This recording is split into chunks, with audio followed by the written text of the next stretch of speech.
Hello and નમસ્કાર two every students. આજથી આપણે શરૂઆત કરવા જઈ રહ્યા છીએ ધોરણ 12 કોમર્સ આંકડાશાસ્ત્ર ચેપ્ટર નંબર 1 ભાગ 1 ની અંદર. તો ચલો નવા વર્ષની આપણે શરૂઆત કરીએ છીએ ચેપ્ટર નંબર 1 જેનું નામ છે સૂચક આંક. હવે વિદ્યાર્થી મિત્રો, કોઈ પણ ચેપ્ટરની આપણે શરૂઆત કરીશું તો સર્વપ્રથમ આપણે પહેલા ચેપ્ટરની થિયરીને સમજવાનો પ્રયત્ન કરીશું. થિયરી અને સૂત્ર જો આપણને સમજમાં આવી જશે તો દાખલા ગણવા આપણા માટે સહેજે સરળ થઈ જશે. તો આજે એક ચેપ્ટર જે સૂચકાંક છે, જેનું આજનું સેશન માત્ર ને માત્ર થિયરી અને થિયરીની સાથે ખૂબ અગત્યના એવા સૂત્રોનું આપણે ડિસ્કશન કરીશું. તો ચલો શરૂઆત કરીએ છીએ આપણે ચેપ્ટર નંબર 1 સૂચક આંક તેના વ્યાખ્યાથી. તો સૂચક આંકની વ્યાખ્યા અને અર્થ સમજીએ. શું કીધું છે તો કે આધાર વર્ષની સરખામણીમાં ચાલુ વર્ષની ચલ કિંમતમાં થતો સાપેક્ષ ટકાવારી ફેરફાર એટલે સૂચક આંક. હવે અહીંયા 2 વર્ષ તમારે સમજવા ખૂબ જરૂરી છે, સ્પેશિયલી સૂચકાંક ચેપ્ટર નંબર 1 ની અંદર. હવે આધાર વર્ષ એટલે શું? તો આધાર વર્ષનો અર્થ થાય કે ભૂતકાળમાં રહેલું કોઈ એક નિશ્ચિત વર્ષ એ આપણા માટે આધાર વર્ષ થઈ જાય. અને ચાલુ વર્ષ એટલે કે વર્તમાન સમયમાં જે પણ અત્યારે વર્ષ ચાલુ રહે એ આપણા માટે કહેવાય ચાલુ વર્ષ.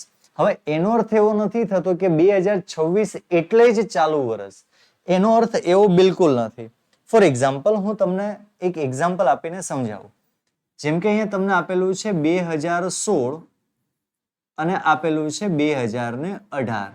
ફોર એક્ઝામ્પલ, હવે દાખલાની અંદર તમને લોકોને સ્પષ્ટ કીધેલું જ હોય કે 2016 ને આધાર વર્ષ લઈને તમે દાખલો ગણો તો આપણા માટે 2016 એ શું થઈ જાય? આધાર વર્ષ થઈ જાય.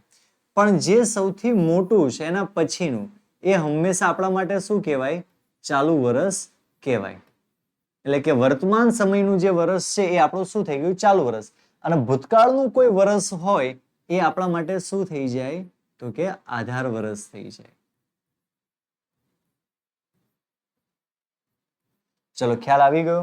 આપણે જ્યારે સમ ગણીશું અચલ આધારની રીત અને પરંપરિત આધારની રીત, એની અંદર આપણે આ 2 જ કોન્સેપ્ટ સમજવાના છે કે આધાર વર્ષ એટલે શું અને ચાલુ વર્ષ એટલે શું. સાથે સાથે તમારે એવું પણ આવશે કે અગાઉનું વર્ષ. તો અગાઉનું વર્ષ એટલે શું? તો કે માની લો કે અહીંયા 2017 આપેલું છે, તો ચાલુ વર્ષ કયું કહેવાય આપણું? 2018. એ ચાલુ વર્ષ કહેવાય. અગાઉનું વર્ષ કયું કહેવાય? તો કે 2017. અગાઉનું વર્ષ એ આધાર વર્ષ હોઈ શકે ખરા? તો જવાબ છે હા, એ હોઈ શકે. તો ખાસ આધાર વર્ષની સરખામણીમાં ચાલુ વર્ષની ચલ કિંમતમાં જે પણ સાપેક્ષ ટકાવારી ફેરફાર થાય તેને આપણે સૂચકાંક કહીશું. હવે આ સૂચકાંકના લક્ષણો કેવા છે અને કયા કયા છે? તો પહેલું, સૂચકાંક એ કેવું છે? સાપેક્ષ માપ છે અને એ એકમથી મુક્ત માપ છે. એકમથી મુક્ત માપ એટલે શું? તો કે સૂચકાંકની પાછળ ક્યારેય કિલો છે, નંગ છે, કોડી છે એવું ક્યારે લખવામાં નહીં આવે. એટલે એકમથી મુક્ત માપ છે. અને સાપેક્ષ માપ તો આપણે હમણાં જોયેલું છે. જુદા જુદા એકમો વાળી ચલ રાશિની કિંમતમાં થતા ફેરફારો સૂચક આંક દ્વારા સરખાવી શકાય છે. માટે આ માપ તુલનાત્મક માપ છે. યાદ રાખજો, સૂચકાંક એ તુલનાત્મક માપ છે. બીજું, સૂચકાંક ટકાવારી ફેરફાર દર્શાવતું એક માપ છે. ટકાવારી તમને દર્શાવે છે. પહેલું કયું છે? એકમથી મુક્ત માપ છે. બીજું, તુલનાત્મક કરી શકાય છે. ત્રીજું, ટકાવારી દર્શાવતું માપ છે.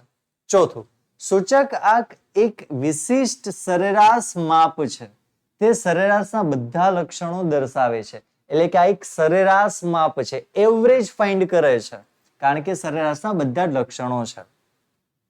સૂચકાંક 2 જુદા જુદા સમયની પરિસ્થિતિઓનું ગુણોત્તર શોધી તેની આધાર વર્ષ સાથે સરખામણી કરવામાં આવે છે. ખાસ યાદ રાખજો, 2 જુદા જુદા સમય એટલે કે 2 જુદા જુદા વર્ષ પણ હોઈ શકે, 2 જુદા જુદા માસ પણ હોઈ શકે, 2 જુદા જુદા સપ્તાહ પણ હોઈ શકે.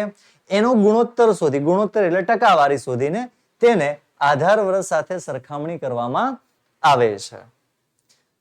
ચલો કમ્પ્લીટ. તો આ એના લક્ષણો છે, એક્ઝામના પોઈન્ટ્સ ઓફ વ્યૂ થી ખૂબ મહત્વના છે. ચલો ત્યાર પછી આપણે સૂત્રની શરૂઆત કરીએ. સૂત્ર આપણે સમજીએ તે પૂર્વે ધ્યાનથી સમજજો. જ્યાં જ્યાં તમને આ ચેપ્ટરમાં પી દેખાય છે, પી નો મતલબ થશે પ્રાઇસ. પ્રાઇઝને શું કહેવાય? તો કે પ્રાઇઝને કિંમત પણ કહેવાય અને પ્રાઇઝને ભાવ પણ કહેવાય. પી. બીજું છે આપણા માટે ક્યુ. ક્યુ નો મતલબ થાય ક્વોન્ટિટી. ક્વોન્ટિટી એટલે શું થાય? તો કે ક્વોન્ટિટી એટલે થાય આપણા માટે જથ્થો. આ બે શબ્દ સમજવા ખૂબ જરૂરી છે. પી ને કહેવાય પ્રાઇસ. પ્રાઇસ એટલે કિંમત અથવા ભાવ. ક્યુ બરાબર ક્વોન્ટિટી. ક્વોન્ટિટી એટલે જથ્થો. સાથે અહીં તમારે સમજવું પણ ખૂબ જરૂરી છે કે જ્યારે એક એકમ વાપરવામાં આવે તો આ આપણા માટે થઈ જાય ચાલુ વર્ષનો એકમ. હંમેશા યાદ રાખજો, ચાલુ વર્ષનો એકમ એટલે 1 અને 0 છે એ તમારા માટે થઈ જાય આધાર અથવા અગાઉનું વર્ષ.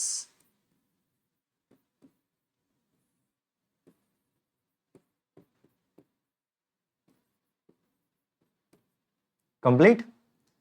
ચલો હવે સમજવાનો પ્રયત્ન કરજો. પહેલું છે ભાવ સાપેક્ષ. ચાલુ વર્ષનો ભાવ. 1 એટલે શું થાય? ચાલુ વર્ષ એટલે કે ચાલુ વર્ષ આવી ગયું. અને ભાવનો મતલબ શું થાય? તો કે ભાવનો મતલબ થાય પ્રાઇસ. એટલે એને શું કહેવાય? P1. તો જ્યારે જ્યારે બોલું P1, 1 એટલે ચાલુ વર્ષ, P એટલે ભાવ, તો આપણે શું બોલે? ચાલુ વર્ષનો ભાવ છેદમાં P0. મારે સમજાવવાની જરૂર નહીં પડે કારણ કે તમને ખ્યાલ છે. 0 નો મતલબ શું થઈ જાય? આધાર વર્ષ અથવા અગાઉનું વર્ષ. તો લખેલું છે આધાર વર્ષ. આધાર વર્ષ એટલે 0 અને P નો મતલબ શું થાય? પ્રાઇસ એટલે કિંમત. એટલે થઈ ગયું આધાર વર્ષનો ભાવ. આટલું સમજી ગયા એટલે ચેપ્ટરની અંદર લગભગ તમારે 50 થી 60% જે થિયરી અને સૂત્રો છે એ તમને સમજમાં આવી જશે. ચલો ભાવ સાપેક્ષમાં શું યાદ રાખવાનું? ચાલુ વર્ષનો ભાવ છેદમાં આધાર વર્ષનો ભાવ. આ યાદ રાખો તો પણ સાચું, અથવા તમે ડિવાઈડ કરીને લખો છો P1/P0 એ પણ સાચું. હવે જથ્થા ભાવ છે એટલે કે ક્વોન્ટિટીની વાત. અહીંયા ભાવની વાત હતી, અહીંયા જથ્થાની વાત છે. શું કીધું છે? ફરીથી એ જ ચાલુ વર્ષનો જથ્થો. જથ્થો એટલે ક્વોન્ટિટી, ચાલુ વર્ષ એટલે 1. આધાર વર્ષનો જથ્થો. આધાર વર્ષ એટલે 0, જથ્થો એટલે Q. તો બસ એ રીતે યાદ રાખવાનું છે. સમૂહ સામાન્ય સૂચકાંક આપેલું છે તો ખાસ યાદ રાખજો સિગ્મા P1/P0. હું તમને પૂછું P1 એટલે શું? ચાલુ વર્ષનો ભાવ છેદમાં આધાર વર્ષનો ભાવ. છેદમાં કેટલા છે? n. n એટલે થાય કુલ વર્ષો ગુણ્યા 100. આપણું સૂત્ર થઈ ગયું. અને સૂચકાંક જે તમને આપેલું છે એનું મુખ્ય સૂત્ર છે P1/P0 ગુણ્યા 100. એટલે કે તમને મળે ઇન્ડેક્સ. ઇન્ડેક્સ કહેતા I. ચલો મહત્વના બેઝિક ફોર્મ્યુલા તમને આપી દીધી છે 4. ત્યાર પછી આપણું જે સ્વાધ્યાય છે 1.1 એમાં આપણે આ સૂત્રનો ઉપયોગ કરીશું. પહેલી રીત છે આપણા માટે અચલ આધારે સૂચકાંક અને બીજી રીત છે પરંપરિત આધારે સૂચકાંક. હવે અચલ આધારિતનું સૂત્ર શું છે? ચાલુ વર્ષની ચલ કિંમત છેદમાં આધાર વર્ષની ચલ કિંમત ગુણ્યા 100. યાદ રાખજો અચલ આધારમાં શું આવશે? છેદમાં આધાર વર્ષ આવશે. અને પરંપરિતમાં શું આવશે? ચાલુ વર્ષની ચલ કિંમત છેદમાં અગાઉના વર્ષની ચલ કિંમત ગુણ્યા 100. અહીંયા છેદમાં શું આવશે? અગાઉના વર્ષ આવશે. હવે દાખલા ગણીશું ત્યારે આપણે ડિટેલ્સમાં સમજવાના છે, પરંતુ અહીંયા સમજી લો. આધાર વર્ષ જ્યારે આપણે અચલ આધાર ગણીશું ત્યારે દાખલામાં જેટલા પણ વર્ષ હશે બધાના છેદ એક સમાન રહેશે. આધાર વર્ષ એક જ હોય. હંમેશા યાદ રાખો આધાર વર્ષ કેવું હોય? કોઈ પણ એક જ વર્ષ હોય.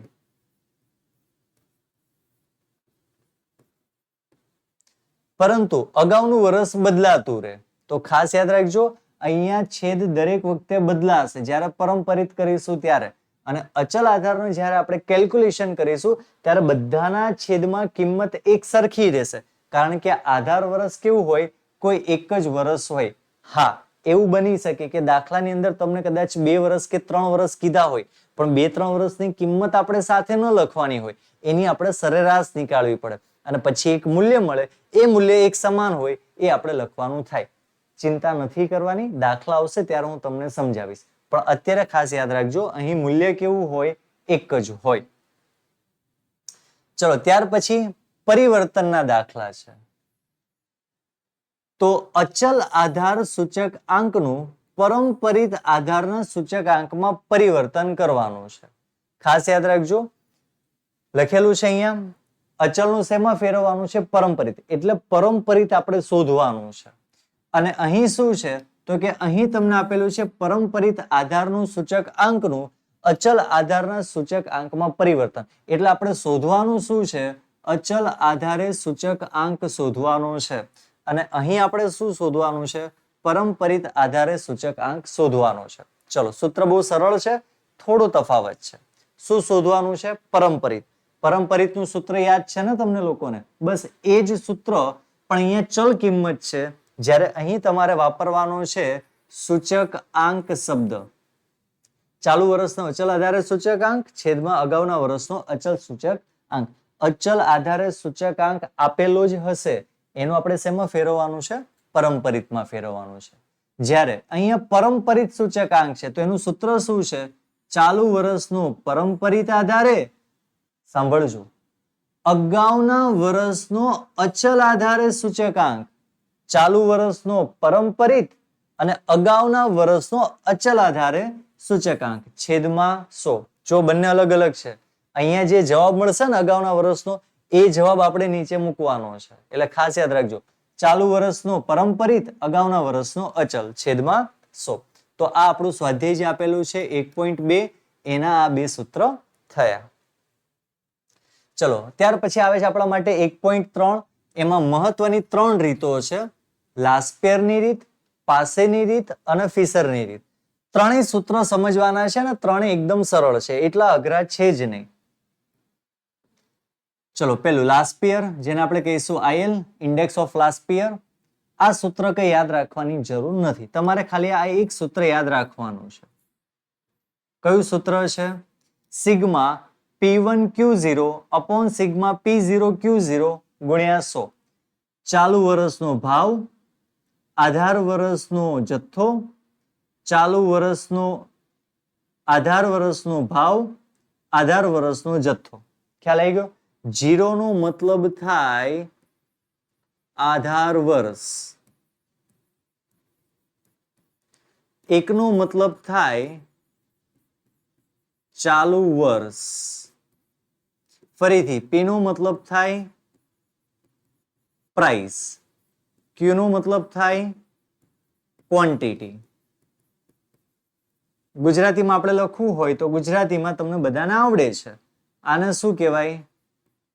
ભાવ કહેવાય. અને આને શું કહેવાય? જથ્થો કહેવાય. તો બસ તમારે આ જ વસ્તુ યાદ રાખવાની છે. કોડ યાદ રાખી લેજો. દાખલા ગણીશું ત્યારે આપણે કોડ જરૂરથી યાદ રાખીશું.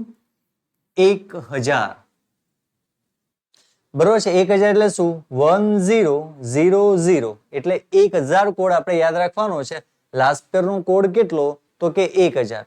P1Q0 છેદમાં P0Q0 ગુણ્યા 100. તો આ આપણા માટે થયું લાસ્પેરનો. હવે પાસેની વાત કરીએ તો પાસેમાં તમારે આ રીતે સૂત્ર યાદ રાખવાનું છે. આટલી જ વસ્તુ. આ કેવી રીતે આવ્યું, કઈ વસ્તુ કટ કરી, આ ખાલી સમજાવવા માટે છે. બાકી દાખલામાં તો ડાયરેક્ટ તમારે આ જ ફોર્મ્યુલા મૂકવાની છે. P1Q1 છેદમાં P0Q1. ચાલુ વર્ષનો ભાવ, ચાલુ વર્ષનો જથ્થો, આધાર વર્ષનો ભાવ, ચાલુ વર્ષનો જથ્થો ગુણ્યા 100. ફરીથી આનો કોડ આપણે યાદ રાખવો હોય તો આનો કોડ આપણે યાદ રાખવાનો છે 1101. એટલે કે 111101. બસ આ બે કોડ યાદ રાખવાના છે. લાસ્પિયર 1000 1000 અને પાસે 1101. નેક્સ્ટ લાસ્પિયર, પાસે, ત્યાર પછી આવે છે ફિશર. ફિશરના બે છે. એક તો લાસ્પિયર અને પાસે બંનેનો ગુણાકાર કરીને એનું વર્ગમૂળ દૂર કરી નાખો, સીધે સીધો જવાબ મળી જાય. પરંતુ જો તમને દાખલામાં એવો શબ્દ વાપરેલો હોય, આદર્શ સૂચક આંક, તો તમારે લાસ્પિયર કે પાસે ગોતવાની જરૂર નથી, તમારે ડાયરેક્ટ ફિશરનું સૂત્ર મૂકવાનું. હવે આ સૂત્ર નવું નથી, તમે જુઓ આ સૂત્ર કોના જેવું છે? લાસ્પિયરનું સૂત્ર છે 1000, અને આ સૂત્ર કોના જેવું છે? તો કે પાસેનું છે 1101. બસ જે ટેબલ બનાવીશું, ટેબલની કિંમત મૂકીશું, વર્ગમૂળ દૂર કરીશું અને પછી ગુણ્યા 100 આપણે કરીશું. મોટા ભાગના છોકરા જ્યારે દાખલાની પ્રેક્ટિસનો અભાવ હોય છે ત્યારે આ જે 100 છે એને ભૂલી જતા હોય છે. તો આપણે અહીંયા લખવાનું છે જોજો ભૂલાય નહીં. બરોબર છે? ગુણ્યા 100 આપણે ભૂલવાના નથી. તો બસ ખૂબ મહત્વનું છે આપણા માટે લાસ્પિયર પાસે ફિશર, કારણ કે સેક્શન F ની અંદર ભાગ 1 માંથી દાખલા પૂછાય છે, તો આના અનુસંધાનમાં વધારે પૂછાય છે. ચલો 1.3 1.4 ની અંદર પણ ક્યાંક ને ક્યાંક આપણે ભણવાનું છે જીવન નિર્વાહ ખર્ચનો સૂચક આંક, cost of living index number. હવે તમારે યાદ નથી રાખવાનું, આ તો મેં ઇંગ્લિશ તમને કીધું કે મને આવડે છે, હે ને? જીવન નિર્વાહ ખર્ચનો સૂચકાંક.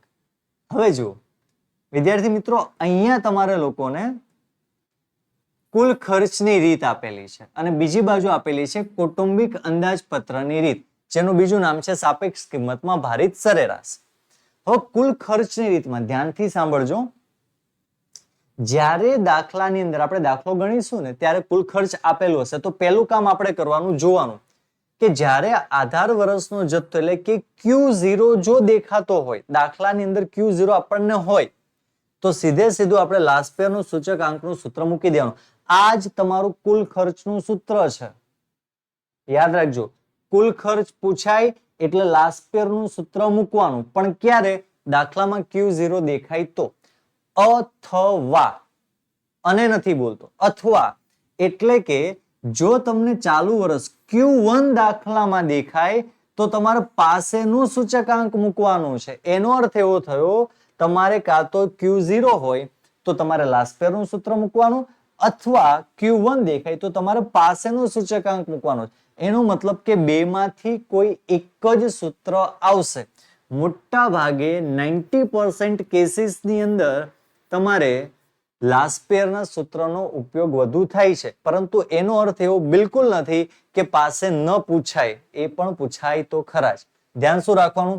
Q0 આપેલો છે, કુલ ખર્ચની રીત પૂછેલી છે, તો લાસ્પિયરનું સૂચકાંક આવશે. કુલ ખર્ચની રીત પૂછેલી છે, દાખલામાં Q1 એટલે કે ચાલુ વર્ષનો જથ્થો દેખાય છે, તો પાસેનું સૂત્ર મૂકવાનું છે. કૌટુંબિક અંદાજપત્ર તમને પૂછેલું છે, વેઇટેડ એવરેજ મીન પૂછેલું છે, તો સિમ્પલ IW સિગ્મા W. હવે I જો ન આપેલો હોય તો P1/P0 ગુણ્યા 100. આપણે સૂત્ર હમણાં શીખ્યા ને, સૂચકાંકનું સૂત્ર શું? P1/P0 ગુણ્યા 100, એટલે કે ચાલુ વર્ષનો ભાવ છેદમાં આધાર વર્ષનો ભાવ ગુણ્યા 100. અને જો W ન આપેલો હોય, એટલે કે જો તમને દાખલામાં ભાર તૈયાર નથી આપેલો, તો તમારે સૂત્ર શું મૂકવું પડશે? P0 × Q0. કમ્પ્લીટ. ખાસ યાદ રાખજો, P0 × Q0 કરો તો તમને શું મળી જાય? W મળી જશે. ચલો ત્યાર પછી આગળ, અરે સર કેટલા સૂત્રો છે? બસ બેટા પતી ગયું, આટલા જ સૂત્ર છે. છેલ્લા એકદમ મહત્વના, ક્યાંક ક્યાંક તમારે વિભાગ C ની અંદર પૂછાય છે. આ કરીને આપણે આપણું સેશન પૂરું કરીએ સૂત્રનું. દાખલામાં પૂછાય નાણાંની ખરીદ શક્તિ. દાખલામાં જો પૂછાય નાણાંની ખરીદ શક્તિ, તો એનું શું છે? 1/, જીવન નિર્વાહ ખર્ચનો સૂચકાંક ગુણ્યા 100. જીવન નિર્વાહ ખર્ચનો સૂચકાંક દાખલામાં આપેલો હશે. બીજું સૂત્ર, વાસ્તવિક વેતનનું સૂત્ર શું? તો વેતનના છેદમાં જીવન નિર્વાહ ખર્ચનો સૂચકાંક ગુણ્યા 100. બધી જ વસ્તુ આપેલી હશે, તૈયાર જ ટેબલની અંદર હશે. અને વાસ્તવિક આવક જો પૂછી હોય તો વેતનની જગ્યાએ શું લખી નાખવાનું છે? આવક છેદમાં જીવન નિર્વાહ ખર્ચનો સૂચકાંક ગુણ્યા 100. કમ્પ્લીટ. વેતન છે તો વેતન, આવક છે તો આવક. બરોબર? બસ. અને આ છેલ્લા છે, એના પછી કોઈ આપણે છે નહીં. 15 સૂત્ર છે.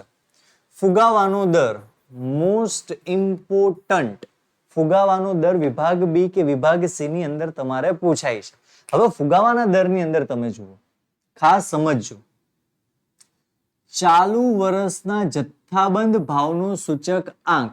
જથ્થાબંધ ભાવ આ શબ્દ સમજજો, બરોબર છે? જથ્થાબંધ ભાવ, ચાલુ વર્ષનો જથ્થાબંધ ભાવ ગુણ્યા અગાઉના વર્ષનું જથ્થાબંધ ભાવનું સૂચકાંક. જ્યારે દાખલામાં જથ્થાબંધ ભાવ દેખાય એટલે ફુગાવો આવે, યાદ રાખજો. અને છેદમાં આનું આ જ કોપી પેસ્ટ નીચે કરવાનું છે. અગાઉના વર્ષનું જથ્થાબંધ ભાવનું સૂચકાંક ગુણ્યા 100. ફરીથી એ જ વાક્ય જોજો, હો, ભૂલાય નહીં. ગુણ્યા 100 કરવા જરૂરી છે. તો બસ આ વસ્તુ કરવાની છે. ચાલુ વર્ષનો જથ્થા ભાવનો સૂચકાંક ગુણ્યા અગાઉના વર્ષનો જથ્થાનો છેદમાં અગાઉના વર્ષનો જથ્થા ભાવનો સૂચકાંક ગુણ્યા 100. સૂચકાંક પહેલા જ આપણે શીખવાડેલું છે, એ પ્રમાણે તમારે આ રીતે શોધી શકાય છે, બરોબર છે? આ તમારે શેનો થયો છે? વેઇટેડ એવરેજ મીન નો થયો છે. ચલો, તો આ રીતે સૂત્ર બધા અગત્યના છે, ખૂબ મહત્વના છે. બધા જ સૂત્ર આપણે કરવા પડશે. ચેપ્ટર 1 ની અંદર ચેપ્ટર 1 ખૂબ લેન્ધી છે અને એની અંદર 15 સૂત્ર છે. 15 સૂત્રનો આપણે સવિશેષ અભ્યાસ કરવાનો છે. તો આવતા સેશનથી આપણે સમની શરૂઆત કરીશું. તો વધુ આપણે જોઈશું 1.1 આવતા સેશનમાં. ત્યાં સુધી દરેક વિદ્યાર્થી મિત્રો જેટલા પણ સૂત્ર અને થિયરી કરાવેલી છે એ થિયરી અને સૂત્ર તમારે યાદ કરી લેવાના છે, જેથી કરીને આ ચેપ્ટરની અંદર જે પણ મહત્વની થિયરી પૂછાવાની છે આપણે ખૂબ સારી રીતે બોર્ડની અંદર અટેમ્પ્ટ કરી શકીએ. તો વધુ આપણે કરીશું નેક્સ્ટ સેશનમાં. ત્યાં સુધી દરેક વિદ્યાર્થી મિત્રોને bye, have a nice day.